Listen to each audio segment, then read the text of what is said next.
საშინაო სკოლის გაკვეთილებს წარმოგიდგენთ კომპანია სილქნეტი.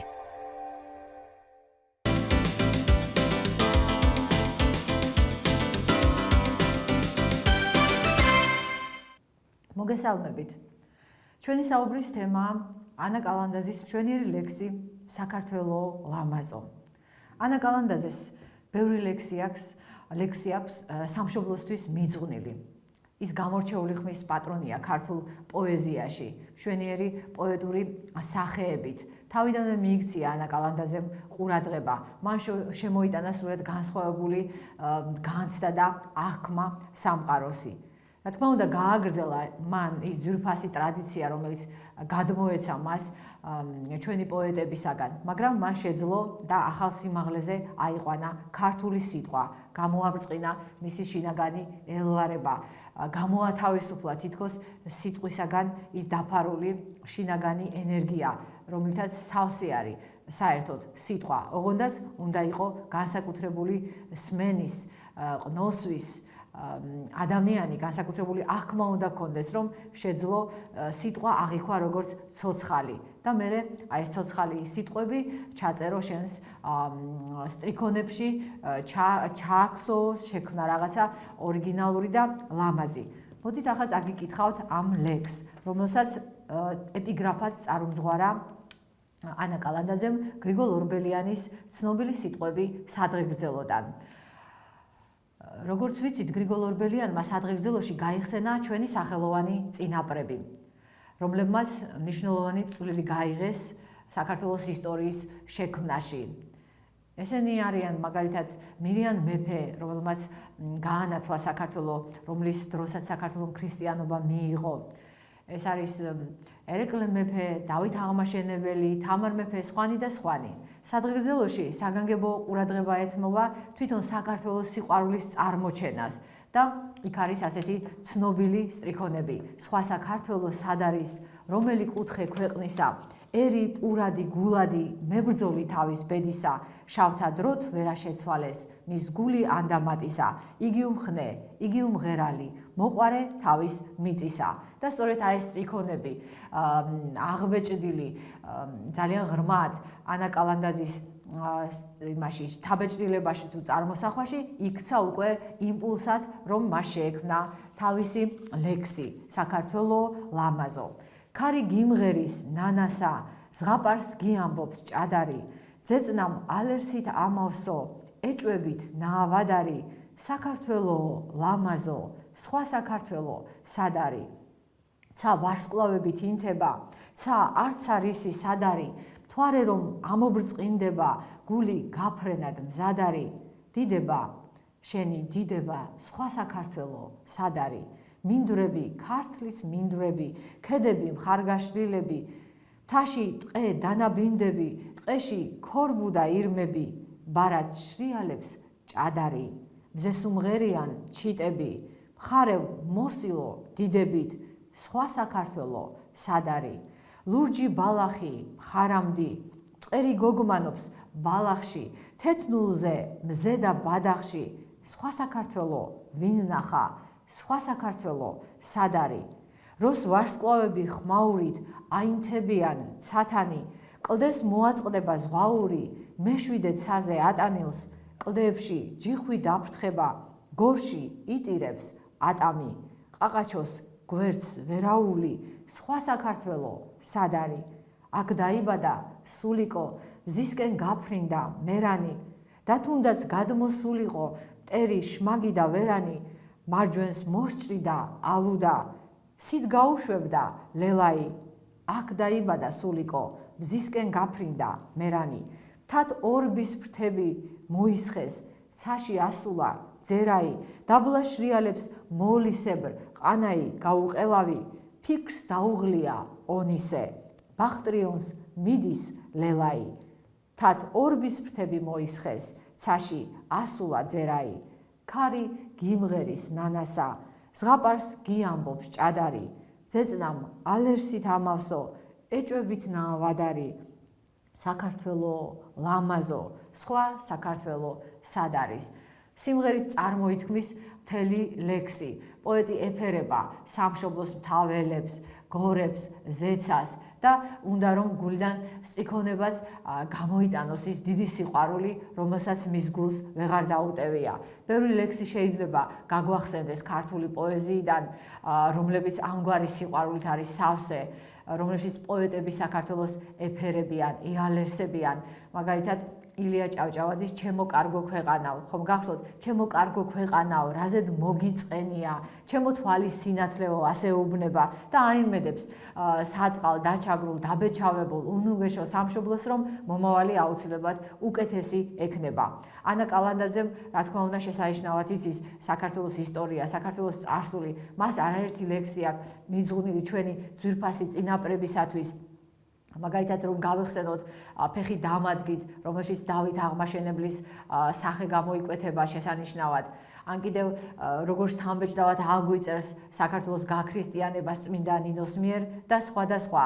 აი ამ ლექსში კი წარმოჩდება სამშობლო რაღაცნაირად ლაღი, თავისუფალი, შინაგანად დამუხტული დიდი ენერგიით და საქართველოს მხრებს უშლიან, რა თქმა უნდა, პირველ რიგში ის ადამიანები, რომლებმაც ღვაწლი დასდეს მის განვითარებას, მის ზრდას, მის სულიერ ამაღლებას, რომლებმაც სისხლი დაღვარეს და ასე შემდეგ. ბევრი რამის თქმა შეგვიძლია. ახლა ვნახოთ, როგორ წარმოჩდება ეს სიყვარული პოეტისა ამ ლექსში. პოეტი წერს, რომ თითქოს ყოველივე გაჟღენთილი არის ძალიან დიდი სიყვარულით. საქართველოს ქარიც უმღერის ნანას, ზღაპარს უამბობს ჭადარი. ზღაპრები საერთოდ სავსე არის სიკეთის რწმენით. იქ შეიძლება გამოჩნდეს ბოროტება, მაგრამ აუცილებლად სიკეთე გაიმარჯვებს. ამიტომაც არის, რომ ზღაპარს უამბობს ჭადარი საქართველოს და ზღაპრად, ასე ვთქვათ, გადმოსცემს იმ ყოველივეს, რაც განუცდია ქვეყანას, როგორც ცუდი სიზმარი. რა თქმა უნდა, ეს ირგვლივ რომ ყოველივე ჰარმონიულობითა და სილამაზით არის აღბეჭდილი, პოეტის გულშიც ბადებს დიდი სიხარულის განცდას. ამიტომაც წერს, რომ ძეწნამ ალერსით ამავსო, ეჭვებით ნაავადარი. მე ეჭვებით ვიყავი ავად, მაგრამ ეს ეჭვები გამიქრო ძეწნის ალერსმაო. ლექსში გვხვდება სხვადასხვა მხატვრული ხერხი, მათ შორის აი ახლა შეხვდა ძეწნამ ალერსით ამავსო, ეს არის გაპიროვნება, ან ქარი გიმღერის ნანასა, ესეც არის გაპიროვნება.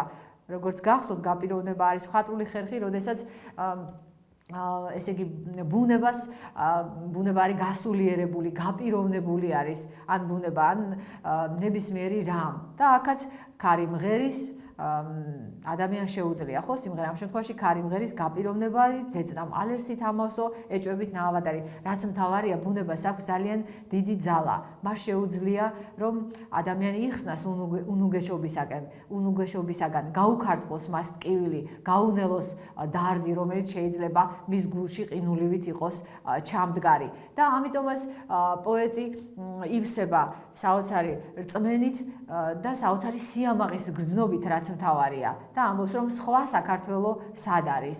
საქართველო არის მისი სამშობლო და შენი სამშობლო, რა თქმა უნდა, შენ მიგაჩნია ყველაზე ლამაზად, ყველაზე ძვირფასად.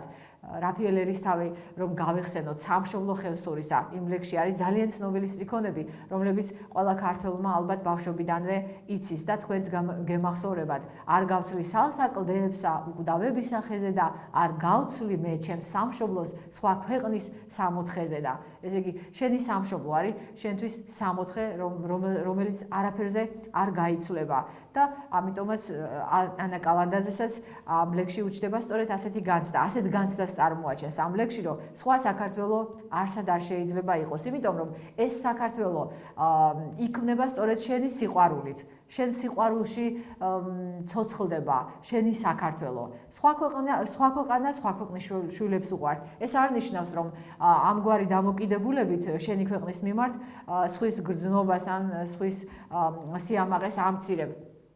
აკაკი წერეთელი რომ გავიხსენოთ, ჩემი ხატია სამშობლო, სახატე მთელი ქვეყანა. ესე იგი, აკაკი წერეთელი მთელ ქვეყნიერებას წარმოიდგენს როგორც ღვთის შექმნილად და როგორც უწმინდეს, იმიტომ რომ სახატი არის მთელი ქვეყანა. ესე იგი, მთელი ქვეყნიერება არის თითქოს დიდი ეკლესია, სადაც ასვენია სხვადასხვა ხატები, სხვადასხვა სათაყვანო ხატები, მაგრამ შედის აი ამ დიდ ეკლესიაში, რომ წარმოვიგნოთ ეს ყველაფერი, მაგრამ ის მიდის თავის საკუთარ ხატთან და საკუთარ ხატთან ლოცულობს. ეს ხატი არის მისი სამშობლო. ჩემი ხატია სამშობლო. აი ამგვარ წმინდა ხატად წარმოუდგება ანა კალანდაძესაც სამშობლო.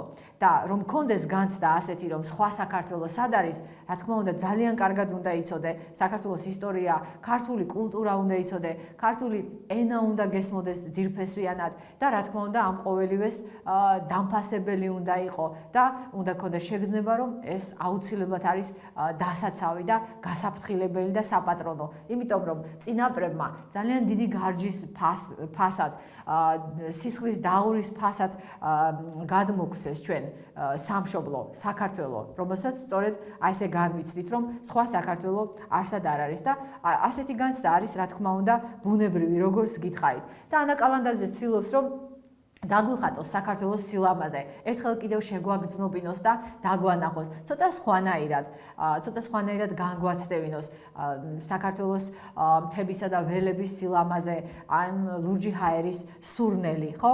ცა ვარსკვლავებით ინთება, ცა არც არისი სად არის. პოეტი ამბობს, რომ ცა არც არის სად არის. ესე იგი, თითქოს ვერ მოუფიქრებია შედარება, რომელსაც ამ ლამაზ ცას შეადარებს. ისეთი ლამაზია, ენით აღუწერელია, ენით გამოუთქმელია. პოეტი რომ ამას იტყვის, სხვა უბრალო მოკვდავება რაღა უნდა თქვან, ხომ? ისეთი ლამაზია ცა, რომ ენით, ესე იგი, სიტყვებით მის სილამაზეს ვერ მოიხელთებთ. თვარე რომ ამობრწყინდება, გული გაფრენად მზად არის. ესე გულს საოცარი აღფრთოვანება ეწვევა. თითქოს ფრთები გამოესხმება ადამიანს და ეს ფრთები მას მეცხრე ცისკენ გააქანებენ.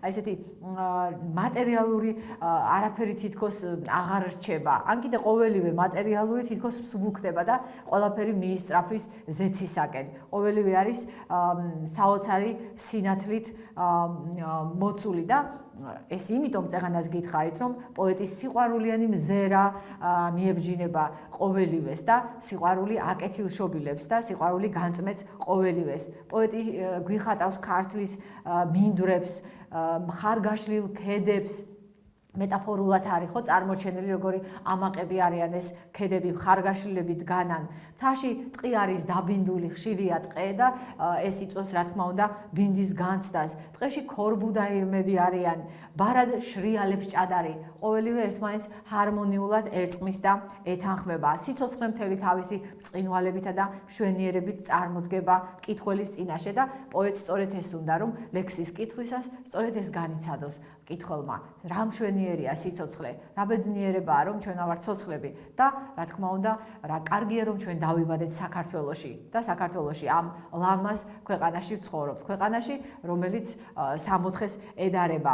მზე სუმღერიან ჩიტები, მხარეულ მოსილო დიდებით, სხვა საქართველოს სად არის, იმეორებს ამას რამდენიმე გზის პოეტი და ეს რა თქმა უნდა, ეს ტრიქონი არის ერთგვარი მუსიკალური ტონის მიმცემი მთელი ლექსისათვის. ამავე დროს, რა თქმა უნდა, აზრობრივი დატვირთვაც აქვს, რომ თითქოს აი სულ მუდამ აზრი თითქოს ამ სტრიქონზე უნდა იყოს მიჯაჭვული, რომ სხვა საქართველო არსად არ არის. სადაც გინდა წავიდეს ადამიანი, რომელიმე უცხო მხარეში, სადაც შეიძლება ბედნიერათაც იგრძნოს თავი, სადაც შეიძლება ისეთი განცდაც კი კონდეს, რომ აი ყოფილა კიდე სხვა მხარე ლამაზი და მშვენიერი, მაინც აი ეს განცდა არ უნდა დაიკარგოს, რომ სხვა საქართველოს ქართველი ვერსად ვერ იპოვის.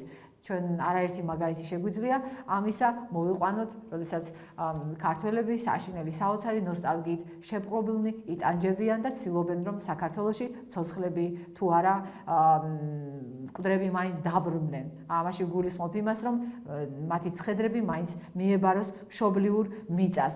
ნახეთ როგორ იხატება თითოეული დეტალი, რომელსაც პოეტის მზერა ამჩნევს, მწყერი გოგმანობს ბალახში, თეთნულზე, მზე და ბადახში, თეთნულდი. ეს არის ულამაზესი მწვერვალი, მწვერვალების დედოფალსაც კი უწოდებენ და იგი გაბწყინებული არის, როგორც თითქოს ძვირფასი თვლების გვირგვინი ადგას თავზე. ლამაზია, რა თქმა უნდა, მზის ფონზე და მზის შუქში გახვეული საქართველო, მაგრამ ის ბრწყინვალებასა და მშვენიერებას არც ღამე არ კარგავს, როს ვარსკვლავები ხმაურით აინთებიან სათანი.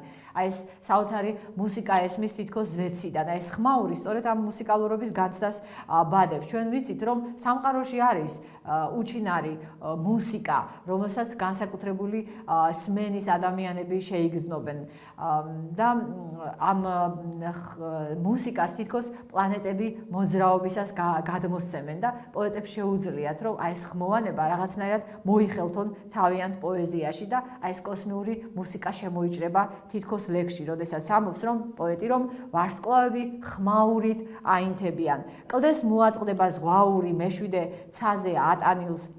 შემდეგ მისი თვალი შენიშნავს, რა თქმა უნდა, კლდებზე კლდიდან კლდეზე გადამხტომელ ჯიხს, იხსენებს გორს, რომელიც ცნობილი არის თავისი ხილით, გამორჩეული ხილით და გორში იტირებს ატამი, ესეც გაპიროვნებაა, რა თქმა უნდა და ამითი წარმოაჩენს იმას, რომ სიხარულისგან ტირის, ასე ვთქვათ, ბუნება, ეს სიხარულის ცრემლებია, როდი ტირი ვარ, ესეც ანა კალანდაძის ლექსიდან მოგიყვანეთ სტრიქონები, რომ ხშირად დიდი სიხარული იწვევს ხოლმე ცრემლს. და ანა კალანდაძე აქ იხსენებს ქართველი ხალხისთვის ძვირფას ნაწარმოებებს, სხვა პოეტების მიერ შექმნილს, რომლებშიც გამომჟღავდა ქართული სულის დიდება და ძლიერება. აქ დაიბადა სულიკო, გახსოვთ აკაკი წერეთლის ლექსი სულიკო, რომელშიც წარმოჩენილია ღვთის დიდი სიყვარული და დასახული არის ღვთისკენ მიმავალი გზები. და ეს გზა, რა თქმა უნდა, უპირველეს ყოვლისა დიდ რწმენასა და დიდ სიყვარულზე გადის. ან კიდევ მზისკენ გაფრინდა მერანი, მზისკენ გაფრენა ამ ხელს, რა თქმა უნდა, თავისუფლების დიდ წყურვილს, თავისუფლება არის დიდი განძი ღვთისგან მონიჭებული ადამიანისთვის, ეს ძალიან კარგად იცის ქართველმა, ამიტომაც არის, რომ ყოველთვის თავისუფლებაზე მეოცნებია და თავის საუკეთესო ნაწარმოებში ქართველი ხალხის მიერ შექმნილში, ვამბობთ ქართველი ხალხის მიერ შექმნილში, რა თქმა უნდა, მას ყავს ერთი ავტორი, ნიკოლოზ ბარათაშვილი, მაგრამ საუკეთესო პოეტები თავიანთ თავში შემოიკრებენ ხოლმე ერის მთელ სასიცოცხლო ენერგიას და მერანი ამ ხელს სწორედ აი ამ დიდ ენერგიას, რომელიც ქართულ ხალხს გააჩნია და მერანში, როგორც ვიცით, გამოიხატა სწორედ თავისუფლებისაკენ ზღვარდაუდებელი წყურვილი. აქვე გახსენებული არის ლექსში ალუდა ქეთელაური, გამორჩეული კარგი ყმა, გამორჩეული თავისი ვაჟკაცობით და უპირველეს ყოვლისა თავისი ზნეობრივი სიწმინდით, რომელმაც შეძლო რომ მტერი შეეყვარებინა და მტერში უპირველეს ყოვლისა ადამიანი დაენახა. აგრეთვე გახსენებული არის ვაჟა-ფშაველას სხვა პერსონაჟი ბახტრიონიდან ლელა, გამორჩეული სილამაზით, გამორჩეული თავისი ზნეობრივი სიმაღლით, რა თქმა უნდა და იმით, რომ ლელას უპირველეს მოვალეობად მიაჩნდა, რომ თავი შეეწირა სამშობლოსთვის, თუ კი მას ეს დასჭირდებოდა და როგორც ვიცით, ლელამ მართლაც თავისი სიცოცხლე გაიღო სამშობლოსათვის და სამუდამოდ დარჩა ქართველი ხალხის, ქართველი მკითხველის მეხსიერებაში და აქ ეს პერსონაჟები ალუდა ქეთელაურის, ალუდა, ბახტრიონის, ლელა შემოიჭრებიან როგორც ცოცხალი ადამიანები, რადგან მხატვრულ სიტყვას პოეზიას აქვს ეს ძალა, რომ გააცოცხლოს და უკვდავება მიანიჭოს, ესე იგი, არა მხოლოდ რეალურად ცხოვრებ ადამიანებს, რეალურად რო ცხოვრობდნენ ისტორიაში, არამედ გამოგონილ პერსონაჟებსაც, რომლებიც ხშირად არანაკლებ ცოცხალნი არიან, ვიდრე რეალურად არსებულნი. რა თქმა უნდა, ანა კალანდაძე სხვა პერსონაჟებსაც იხსენებს, მას უნდა რომ საქართველოს მთლიანობაში წარმოაჩინოს, ესე იგი, თავისი მთებით, ველებით, გორაკებით, ამას ყველაფერს მატერიალური თვალი აღიქვამს, ასე ვთქვათ, ეს მატერიალურად განსხეულებული საქართველოა, მისი სხეულია, მაგრამ საქართველო გამორჩეულია, რა თქმა უნდა, უპირველეს ყოვლისა თავისი სულიერებით და მისი სულიერება კიდე მჟღავდება იმ პოეზიას პოეზიაში, რომელიც ქართულმა ხალხმა შექმნა, იმ წიგნებში, რომლებიც ქართულმა ხალხმა დაწერა. ამიტომაც არის, რომ იხსენებს ონისეს, ალექსანდრე ყაზბეგის არაჩვეულებრივ პერსონაჟს ხევისბერი გოჩადან. ოღონდ ჩვენს თვალწინ ხატავს, რომ ფიქრს დაუღლია ონისე, მოფიქრალია და რაზეა მოფიქრალი ონისე? მოვალეობა თუ სიყვარული და ონისე, როგორც ვიცით, მოვალეობა აღიარა, რა თქმა უნდა, სიყვარულზე მაღლა, თუმცა იქვე მის ცხოვრებაში გამოიკვეთა ძალიან დიდი სიძნელე, როდესაც არჩევანს აკეთებ მოვალეობასა და სიყვარულს შორის. ყოველ შემთხვევაში პერსონაჟი ჩვენს წარმოსახვაში არის ჩაწერილი და დარჩენილი როგორც ადამიანი, რომელსაც შეუძლია რომ თავისი შეცდომა აღიაროს და გამოისყიდოს თავისი შეცდომა თავისი სიცოცხლითვე.